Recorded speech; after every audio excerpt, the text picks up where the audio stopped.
여러분 안녕하십니까? CFC 주간 뉴스를 전해드리겠습니다. 예장 합동 유닉세 목사가 가처분에서 패하자 총대 정지 2년, 공직 제한 4년의 벽에 부딪히게 되었습니다. 유닉세 목사는 이승희, 김종혁, 정창수 목사를 상대로 서울중앙지방법원에 직무집행정지 가처분을 신청한 바 있습니다. 서울중앙지방법원은 위 가처분 사건에 대해 8월 5일자로 기각 결정을 내렸습니다. 이 같은 법원 결정이 나오자 이번에는 교단 일부 인사들이 유닉세 목사를 반격하고 나서고 있어 화제가 되고 있습니다. 이들은 제101회 총회 결의에 따라 유닉세 목사에 대해 2년간 총대권을 정지해야 한다는 주장을 내놨습니다. 사법재판과 관련하여 제101회 총회 때 다음과 같은 결의를 냈습니다. 총회 결의에 대하여 교회법을 경유하지 않거나 교회 재판 중 사법으로 갈 경우 접수일로부터 2년간 총대권 정지하기로 가결하다. 위 총회 결의 외에도 총회 선거후보 출마 시절 선관위에 불제소 합의서를 제출한 후 총회를 상대로 소송할 경우 4년 공직 제한이라는 선거 규정의 제한을 받을 수 있습니다.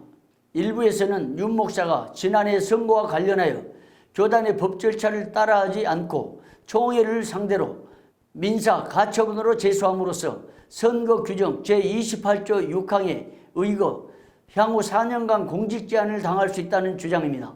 이 문제와 관련하여 현재 유닉세 목사 불법을 조사하는 총회 임원회 산하 소위원회가 활동 중에 있어 그 결과에 관심이 쏠리고 있습니다. 다음 소식입니다. 총회 임원회가 교단을 혼란케 하는 행위에 대해 강력 대응하기로 결의했습니다. 총회 임원회는 1일 총회 본부에서 가진 제23차 회의에서 이같이 결의했습니다. 최근 일부에서 허위사실 유포, 총회장과 총회 임원에 대한 명예훼손, SNS를 통한 근거 없는 소문 등으로 교단을 혼란케 하는 행위에 대해 단호하게 대처한다는 입장입니다. 이 같은 총회 임원회의 결의는 최근 총회장과 총회 임원들을 상대로 소송이 벌어지고 개인 사생활에 대한 가짜 뉴스 등으로 교단을 어지럽히는 행위들을 차단한 후 제104회를 맡겠다는 의지로 보입니다. 이날 이승희 총회장은 총회장에게 주어진 임무와 권한을 마지막까지 적법하게 행사하여 총회의 변화와 계획을 이루겠다는 의지를 밝혀 눈길을 끌었습니다. 다음 소식입니다. 제104회 총회 상비부장 재판국은 선관위 위원 후보 등록이 마감되었습니다. 먼저 단독 후보로 등록한 18개 부서 등록자를 소개합니다. 정치부장 함성익 목사, 헌의부장 김상신 목사, 재정부장 이대봉 장로, 규칙부장 조병수 목사, 노회로 검사부장 유승학 장로, 응급부장 김인기 목사입니다. 교육부장 서현수 목사, 면류부장 조기련 장로, 감사부장 박충근 목사, 신학부장 고창덕 목사, 출판부장 박승호 장로, 순교자 기념사업부장 박요한 장로, 사회부장 장재현 장로, 농어촌부장 홍석환 장로, 군목부장 서홍종 목사, 경목부장 하종성 목사, 구제부장 나기철 목사, 공천위원장 곽양구 목사입니다. 다음으로 두 후보 등록자가 경합하는 세 부서 등록자를 소개합니다. 고시부장은 강재식 목사와 하재삼 목사, 학생지도부장은 안창현 목사와 김기성 목사, 전도부장은 이영만 목사와 김호겸 목사가 각각 등록을 마쳤습니다. 다음으로 재판국과 선관위 등록자를 소개합니다. 재판국과 선관위 등록자는 각각 지역별로 단독 혹은 경합이 예상됩니다. 먼저 재판국장은 등록자가 없으며 재판국원은 서울서북 이호연 목사, 남소호 목사, 박정수 장로, 한상문 장로, 호남중부 서만종 목사가 각각 등록을 마쳤습니다. 선거관리위원 당위원직은 이승희 목사, 강의창 장로, 김종혁 목사, 진용훈 목사, 이대봉 장로입니다. 선출직에 등록한 후보는 서울서북 김영웅 목사, 반원국 장로, 지동빈 장로, 문광선 장로, 윤병수 장로이며 영남 조평재 장로, 호남중부 박종훈 목사, 고강성 목사, 한종욱 목사, 이영만 목사, 최병철 장로가 각각 등록을 마쳤습니다. 다음 소식입니다. 예장통합 총회 재판국이 명성교회 김하나 목사의 청빙이 무효라고 판결했습니다. 5일 총회 재판국은 서울 종로구 한국교회 100주년 기념관에서 열린 전체 회의에서 명성교회 김하나 위임 목사 청빙 결의 무효소송 재심 재판에서 청빙 결의는 위법하다는 판결을 내렸습니다. 이날 판결은 재판국은 15명 가운데 14명이 참여했으며 6시간이 넘는 마라톤 심리 후에 지난해 8월의 판결을 뒤집었습니다. 재판국은 명성교회가 교단 총회 헌법에 은퇴하는 목회자의 자녀는 해당 교회의 담임 목사가 될 수 없다는 규정을 위반했다고 판단했습니다. 명성교회는 2015년 말 김상환 목사가 정년 퇴임한 후 2017년 김하나 목사를 담임 목사로 청빙하여 세습 논란에 휘말렸습니다. 이번 판결에 대해서 명성교회 측은 총회헌법 28조 6항이 유권 해석상 논란이 있음에도 재판국이 자의적으로 해석했다며 재판국 판결에 반발하고 있는 것으로 알려졌습니다. 이 같은 명성교회 측의 반발은 사법으로 갈 가능성이나 교단 탈퇴 등의 분석도 나오고 있습니다. 잠시 전하는 소식 듣고 오겠습니다. 나눔 영성원 곡성센터는 말씀의 터 위에 영혼 구원을 이루기 위하여 개원하였습니다. 주님 만납시다. 정말 여러분 부탁할게요. 주님 만나세요. 다른 거 안 해도 돼. 주님 만나.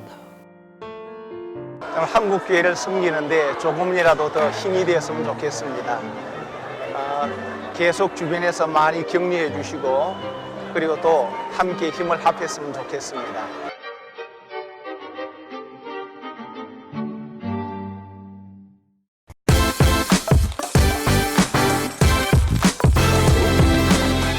뉴스 초대석, 오늘은 예정합동 제104회 총회 준비위원장 박병호 목사님을 모셨습니다. 목사님 안녕하십니까? 안녕하세요. 예, 반갑습니다. 네. 고생 많으시죠?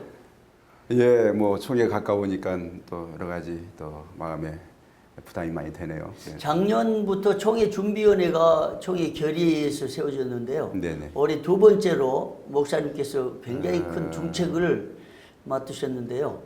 오늘 이렇게 모시게 돼서 반갑고 감사합니다. 네. 예. 그 총회 준비위원회가 하는 그 역할에 대해서 잠깐 소개해 주시면 좋겠습니다. 총회 준비위원회가 101회기 총회에서 결의가 있어서 임원회가 구성하도록 되어 있습니다. 그래서 사실 뭐 158개 노회에서 1,500명 정도의 이상의 총대들이 모여서 하는 대형 회의인데 5일간 하는 대형 회의가 잘 준비돼야 회의의 어떤 그 효과나 효율적인 그런 진행이 가능하기 때문에 준비위원회가 하는 역할이 굉장히 중요합니다. 특별히 그 회의 장소를 제공하는 교회 그리고 그 회의를 주관하는 노회나 또 교회 그리고 총회 행정팀들 이러한 구성원들 사이에 그 원활한 역할 분담 같은 것들을 조정하는 것이 우선 중요하고요. 그리고 자기 총회장님이 갖고 있는 어떤 정책에 대해서 그 실행할 수 있는 방안이나 구체적인 어떤 계획들을 미리 구상하고 도와주는 역할이 바로 총회 준비위원회의 역할입니다. 104회 총회의 그 슬로건을 어떻게 세웠는지.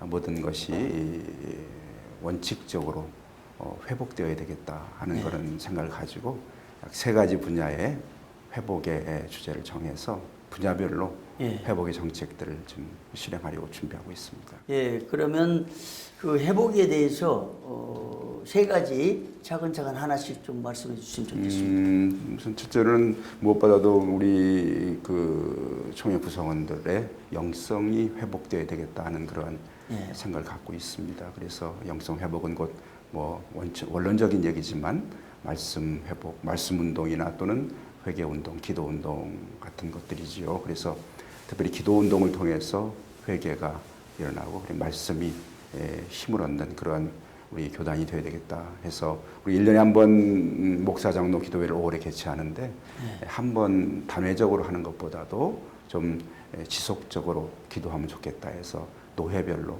또는 개교회 또는 소그룹 중심의 어떤 기도 운동이 일어날 수 있도록 그런 정책을 정해서 교단 구성원 전체가 기도하고 그리고 그런 기도 운동의 시작을 통해서 마지막 정점에 목사 장로 기도회가 열려지면 좋겠다는 그런 생각을 가지고 영성 회복에 실제 구체적인 방안을 기도 운동을 지금 두고 있습니다. 예, 그 다음에 또 그 김종준 목사님 이제 부총회장님이 총회장 되실 때 오래전부터 뭐 공약도 말씀하시고 기대가 그렇죠? 되는 건 네. 주일학교에 네. 아주 대단한 공적을 이루셨는데 그와 네. 관련해서 아마 또 다른 목표를 세운 것 같은데 그게 네.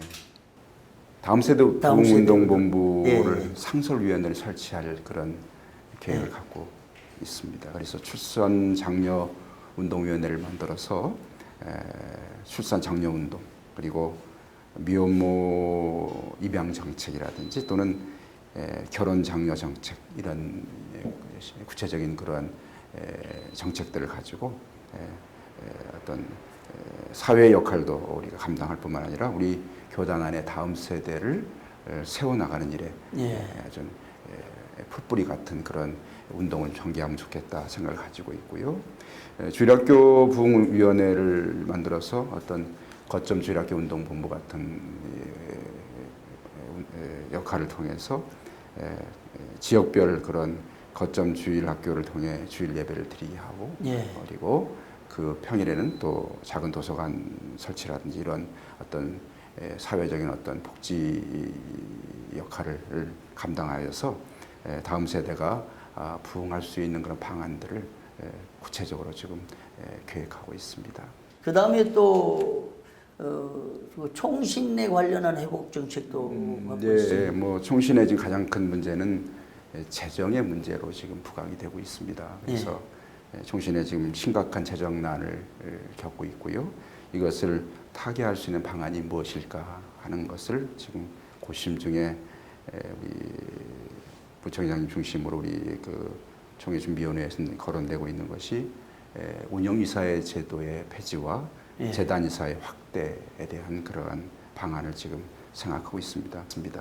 또 하나는 그동안에 우리가 시행하고 있는 세례교인 의무금 이것이 본래 만들어진 취지가 총신이나 또는 농어촌 교회나 GMS를 지원하기 위한 그런 방안으로 만들어진 것인데 뭐 뜻하지 않게 우리 교단이 좀 이렇게 조직이 비대해지고 또 교단을 운영하는 데 있어서 많은 어떤 그 재정적인 이 자금이 필요하기 때문에 이런 세례교인 의무금이 교단 운영에 지금 많이 쓰여지고 실제로는 총신이나 GMS의 소액만이 지금 전달되고 있습니다. 그래서 어떻게 하면 세례교인 의무금의 본래의 취지를 살릴 수 있겠는가 그런 일들을 좀 고민하고 있고요. 그래서 이 문제를 재정위원회나 또는 재정부와 협의해서 올해부터라도 좀 더 많은 액수를 총신과 또 농어촌 교회, GMS에 이렇게 전달할 수 있는 그런 방안들을 좀 고민하고 있습니다. 특별한 그 총회, 또 특화된 총회, 네네. 또 달라진 총회 이런 그거를 내건 것 같은데 어떤 면이 달라졌는지 좀 설명을 해주시면 네, 그동안에 이제 총대들은 1,500여 명의 총대들이 계신데 의사 결정하는 그 과정에서 지금까지 우리가 어떤 거수나 이것을 통해서 의사 결정을 했는데 그것이 뭐 정확히 숫자를 계수하지 못할 때도 있고요. 뭐 죄송한 편이지만 또 거의 비슷한 의견이 있을 때 사회자의 어떤 의도를 가지고 의중을 가지고 결의를 하던 때도 있었습니다. 그래서 그런 어떤 문제점들을 좀 개선하려고 올해부터는 뭐 이미 사회에서는 뭐 매우 지금 활성화돼서 쓰이고 있습니다만 전자투표 시스템을 도입해서 정확한 총대들의 의견을 반영하도록 그렇게 하는 게 좋겠다 하는 지금 생각을 가지고 추진 중에 있습니다. 뭐 이것을 도입하려 보니까 뭐 국회 같은 경우는 한 자리에서 그 한정된 그런 숫자의 의원들이 의사 표현을 합니다만 우리 총회 같은 경우는 총회 장소가 바뀌고요. 그리고 1,500명 이상의 많은 숫자의 총대들이 참여하기 때문에 전자투표 시스템을 도입하는 과정에서 여러 가지 난제가 있습니다. 그래서 지금 저희 위원회에서는 이것을 정말 객관적이고 그리고 정확하고 효율적으로 할 수 있는 방안이 뭔가 이것을 많이 연구하고 있고요. 어쨌거나 이번에 104회 총회에서 일단 어떤 시행착오가 있더라도 한번 시작하자. 그럼 내년에는 더 완벽하게, 그 다음에는 더 잘된 그러한 완벽한 전자투표 시스템을 도입할 수 있는 그런 날이 곧 올 것이다. 그래서 이번에는 좀 시행착오가 있더라도 한번 예. 시행해보자 하는 것이 저희 생각입니다. 그 다음에 또 다른 부분은 어떤 부분입니까? 뭐 기타 뭐 몇 가지 교단의 좀 변화를 좀 생각하고 있습니다.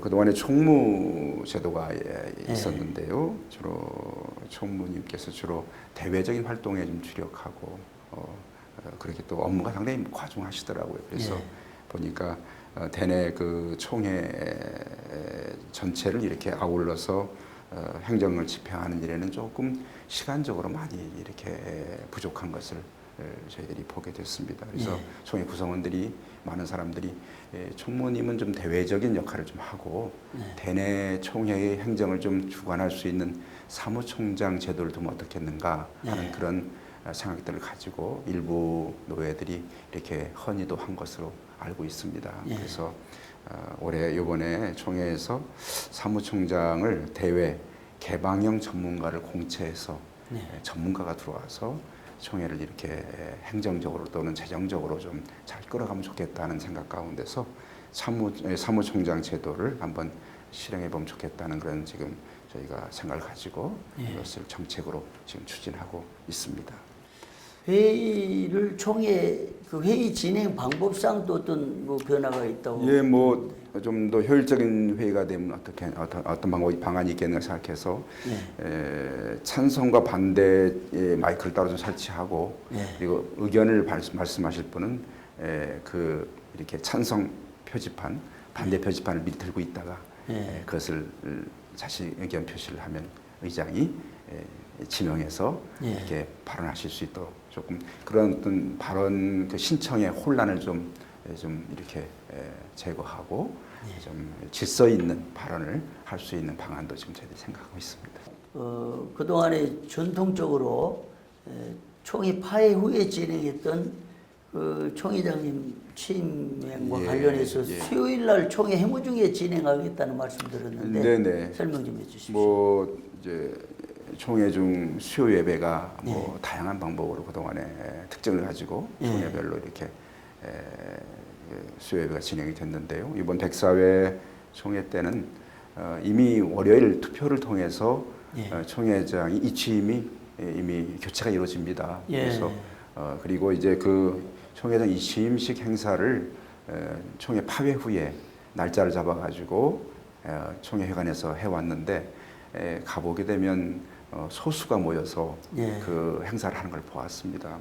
그러면 이미 총회장은 이침이 됐고 그래서 수요일 저녁에 총대들이 모두 모인 곳에서 총회장 이침식을 행하면 또 의미가 있겠다 하는 그런 생각을 가지고 이번 총회에서 한번 실행해 보려고 준비하고 있습니다. 그 다음에 좀 아주 반가운 소식이었는데 그 분쟁 중에 있는 교회나 노회 등을 해결하는 방안을 위해서 특별한 대책을 세웠다는 게 무슨? 뭐 특별하다기보다는 저희가 1년 총회를 지켜보면서 임원회가 분쟁 노래에 인하여서 좀 많은 시간을 그렇게 또 노력을 기울이는 걸 보았습니다. 물론 중요하지요. 그러나 그로 인하여서 다른 업무를 행하는 일에 많은 또 차질이 있고요 해서 이번 백사회 때 화해조정위원회를 구성해서 좀 전문적인 그런 분들이 존경받는 분들이 모여서 법정시는 가장 첫 번째 정신은 조정 아닙니까? 화해와 조정인데 분쟁을 화해하고 조정할 수 있는 위원회가 좀 전문성을 가지고 행할 수 있다면 임원의 부담도 더 덜어드리고 또 좀 효율적인 그런 분쟁의 조정의 어떤 결과를 가져오지 않을까 하는 그런 생각을 가지고 화해조정위원회를 구성해서 분쟁 중에 있는 교회나 노회를 좀 이렇게 해결하면 어떻겠나 하는 생각도 저희들이 좀 했습니다. 그 다음에 우리 총대들에게 좀 하고 싶은 그 말씀요 해주시면 좋겠습니다. 네, 이번 백사회 총회는 충현교회에서 장소를 허락해 주셔서 행하게 됩니다. 뭐 교회에서 장소를 이렇게 허락해 주시면서 몇 가지 말씀이 있었는데 그 중에 하나가 페트병 사용 좀 자제를 부탁하셨어요. 기도원에 보게 되면 뭐 총대 외에도 총회장에 와 계신 분들이 뭐 2,000명 이상의 분들이 지금 운집해 계신데 그분들이 이 페트병에 물을 가져다가 다 마시지 않고 이렇게 버리는 경우도 상당히 많이 있었습니다. 그래서 그 총회 끝난 다음에 그 페트병 해결 처리하는 문제만 해도 굉장한 많은 그런 비용과 인력이 소모가 됐습니다. 그래서 이번 총회에서 좀 불편하시더라도 또 사회적인 환경의 운동에 동참한 의미를 가지고 페트병 물을 공급해드리지 않고 그리고 정수기에서 물을 이렇게 잡수실 수 있도록 하는 그러한 방안을 저희가 강구했기 때문에 혹여나 좀 불편하실 때도 양해해 주시고 동참해 주시기를 좀 부탁을 좀 드리겠습니다. 이 앞으로 104회 총회 오늘 준비위원회에서 구상 청사진을 말씀하셨는데 참 기대가 되고요. 다른 어떤 총회보다도 변화되고 또 새로운 총회 방향성을 제시하고 획기적인 변화를 추구하는 이런 것 같습니다. 너무 귀한 시간 내주셔서 감사하고요. 앞으로 더 활동이 좋은 결실을 맺기를 바라겠습니다. 목사님 감사합니다. 감사합니다. 예. 지금까지 CFC 주간 뉴스였습니다. 여러분 고맙습니다.